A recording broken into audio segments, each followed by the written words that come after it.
ایک چڑیا کی محبت حضرت سفیان ثوری رحمۃ اللہ علیہ سے۔ ایک دن حضرت سفیان ثوری رحمۃ اللہ علیہ نے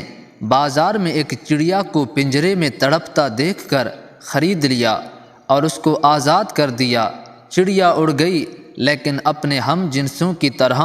اپنا کام بن جانے کے بعد بے رخ ہو کر نہیں اڑ گئی۔ وہ چڑیا ہر روز حضرت سفیان ثوری رحمۃ اللہ علیہ کے گھر آتی، آپ رات بھر نماز پڑھتے رہتے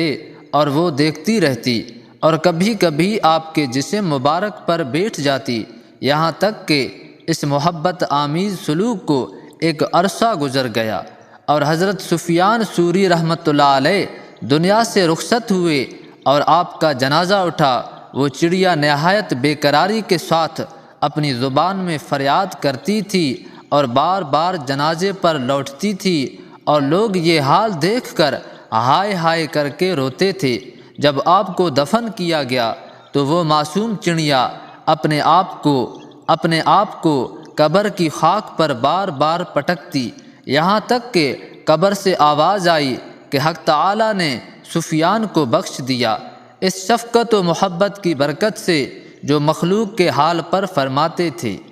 اس کے بعد وہ چڑیا اپنے زخمی جسم اور ٹوٹے پھوٹے بازوؤں کو سنبھالتی ہوئی اڑ گئی فضائے بسیط میں، جو باوفا غلاموں اور اول العزم ساکنان ارضی کے پرواز کے لیے مناسب جگہ ہے۔ شاید وہ اپنے محسن حقیقی کے فرستادوں کی طرف سے اپنے محسن مجازی کے حق میں اس خوشخبری کو سننے کے منتظر تھی، جس کا ذکر مندرجہ بلا سطور میں ہوا ہے، اور جس سے زیادہ خوشی کی بات اس بے زباں مخلوق کے لیے اور بھی کیا ہو سکتی تھی۔ یا سفیان ثوری رحمۃ اللہ علیہ کے بڑے سے بڑے ہمدرد اور خیرخواہ کے لیے مغفرت اور قبولیت خداوندی کی خوشخبری سے بڑھ کر نعمت عظمیٰ کا تصور اور بھی کیا سکتا ہے؟ لیکن ہمارے اور ادب کے حق میں سوچنے کی بات یہ ہے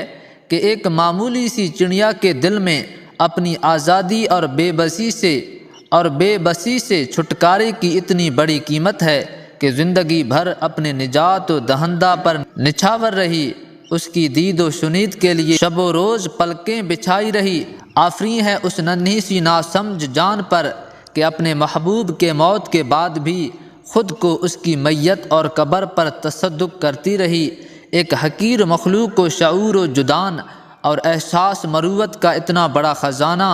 جانساری اور اٹیچمنٹ کا اتنا بڑا بہانہ اور پہاڑ عطا ہو سکتا ہے، جو بہرحال اپنی جگہ پر ایک نمونہ اور مثال ہے۔ تو پھر ہم تو اشرف المخلوقات اور خیر الامم ہیں، کیا ہمیں اپنے محسن حقیقی، اپنے محبوب و خالق کو مالک اور اس کے پیغامات اور احکامات کو قبول و عمل کی صورت میں پہنچانے والی معزز و مکرم ہستیوں سے ویسی والہانہ اور عاشقانہ محبت نہیں ہو سکتی جو اس چھوٹی سی مخلوق کے ننھے سے دل میں موجزن تھی؟ اور کیا سلف و صالحین کے کردار کی جھلکیاں ہماری عبرت و معزت کے لیے کچھ بھی نہیں؟ یقیناً ہیں، اور بہت کچھ ہیں۔ کاش مثبت انداز میں ہمیں بھی سوچنے اور سمجھنے کی توفیق حاصل ہو جائے، اور اپنے حساس ترین احساسات کو جگانے کے لیے ہم سب تیار بھی تو ہو جائیں۔